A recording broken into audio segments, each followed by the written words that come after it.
Olha só, lá por 1888, no pico da sua criatividade, Friedrich Nietzsche soltou uma verdadeira bomba, o livro Crepúsculo dos Ídolos. E, sério, esse livro não é para qualquer um. É basicamente uma declaração de guerra, sabe? Uma guerra contra tudo que o Ocidente considerava sagrado. Então, chegou a hora da gente entender como é que ele usava aquele famoso martelo filosófico dele. O próprio subtítulo já entrega o jogo, né? Ou Como se filosofa com o martelo. Cara, essa imagem é a chave para entender tudo.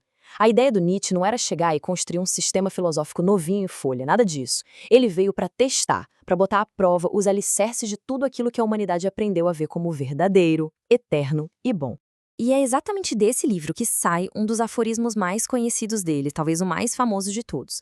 É uma frase que, nossa, respira resistência, né, essa ideia de crescer na dificuldade. Mas aí é que tá o pulo do gato. Se fortalecer, mas contra o quê exatamente? Pois é, essa é a grande pergunta.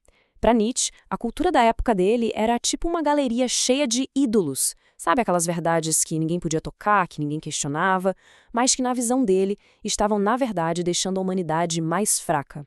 Então, bora lá. Vamos pegar esse martelo emprestado e começar a investigar esses ídolos mais de perto.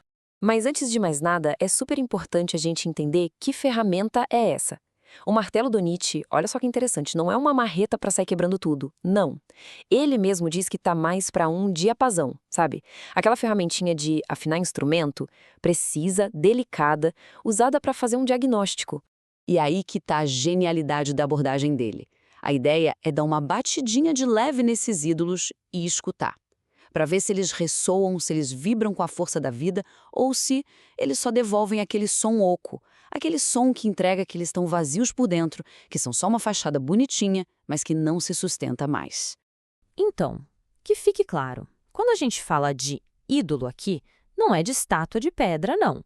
Para Nietzsche, um ídolo podia ser a razão, a moralidade, a verdade, assim com V maiúsculo. Basicamente, qualquer ideia, qualquer conceito que todo mundo idolatra e que exige adoração em vez de, bom, um olhar mais crítico. E o primeiro grande ídolo que o Nietzsche puxa para depor, que ele bota no banco dos réus, é ninguém menos que a figura que fundou a filosofia ocidental, Sócrates. E, junto com ele, toda essa mania de glorificar a razão acima de qualquer outro instinto humano. Aqui o Nietzsche simplesmente vira a mesa, vira a história de cabeça para baixo. Ele não enxerga Sócrates como o ponto alto da Grécia Antiga, mas como um sintoma da decadência grega. Para ele, a feiura do Sócrates, a origem humilde dele, essa dependência total da lógica em vez do instinto, tudo isso eram sinais.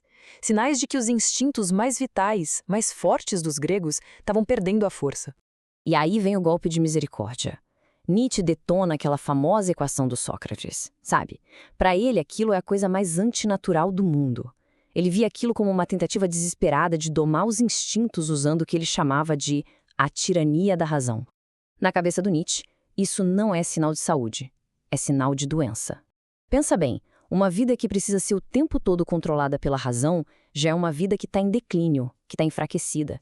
Bom, e essa tal tirania da razão do Sócrates preparou o terreno, abriu o caminho para o próximo grande ídolo que o Nietzsche coloca na mira, a moralidade tradicional, principalmente a moralidade cristã, que para ele era grande inimiga da vida. Nietzsche pega esse trecho do Novo Testamento como o exemplo perfeito da estratégia central dessa moralidade, que é de arrancar fora, de extirpar. A lógica é a seguinte: se uma paixão está te causando problema, a solução não é entender, não é canalizar, é simplesmente destruir, arrancar pela raiz e pronto. Só que, pro Nietzsche, isso aí é a receita do desastre, da autodestruição, porque as paixões não têm que ser eliminadas, de jeito nenhum. Elas são a matéria-prima da vida. Então, atacar as paixões pela raiz significa atacar a própria vida pela raiz. É uma prática, nas palavras dele mesmo, hostil à vida. É por isso que ele define essa moralidade como antinatureza, porque é um sistema de valores que não nasce de uma vida forte que está crescendo, sabe? Pelo contrário, nasce de uma vida fraca, cansada, cheia de medo, uma vida que condena tudo aquilo que ela não consegue controlar. E agora a gente chega no clímax da demolição do Nietzsche. Ele vai mirar no ídolo dos ídolos, a ideia que serve de base tanto para a razão do Sócrates quanto para a moralidade antinatural. E que ideia é essa? A ideia de um mundo verdadeiro. A ideia aqui é ao mesmo tempo simples e devastadora. A filosofia ocidental, lá desde Platão, inventou uma ficção, uma fábula, a de que este nosso mundo aqui, o mundo que a gente vê, que a gente sente, é só uma cópia mal feita, uma sombra de um outro mundo, um mundo verdadeiro, perfeito, que nunca muda. Essa invenção, para o Nietzsche, foi a maior mentira, a maior calúnia já contada contra a vida. E aí, nessa parte do livro, o Nietzsche resume o que ele chama de história de um erro em 6 passos. 6 golpes rápidos e certeiros.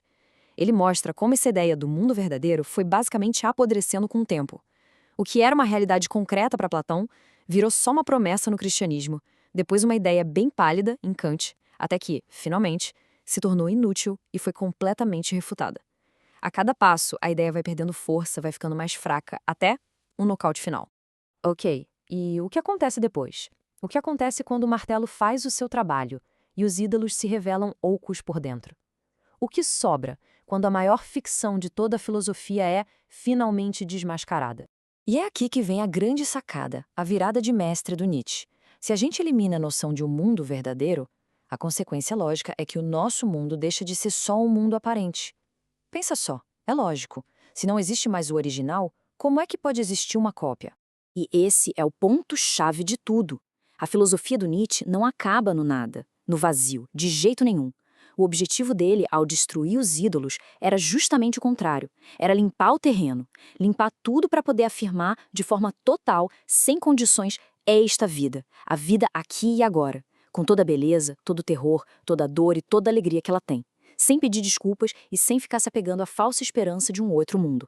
E no fim, toda essa análise nos deixa com uma pergunta gigantesca, né? Se as verdades antigas já não se sustentam mais, de quem é a responsabilidade de criar novos valores? A demolição em que o Nietzsche faz não é um ponto final, é um convite, um desafio. O desafio de criar valores que digam sim para a vida em vez de negar a única vida que se tem. E essa é uma questão que hoje em dia parece ecoar mais forte do que nunca.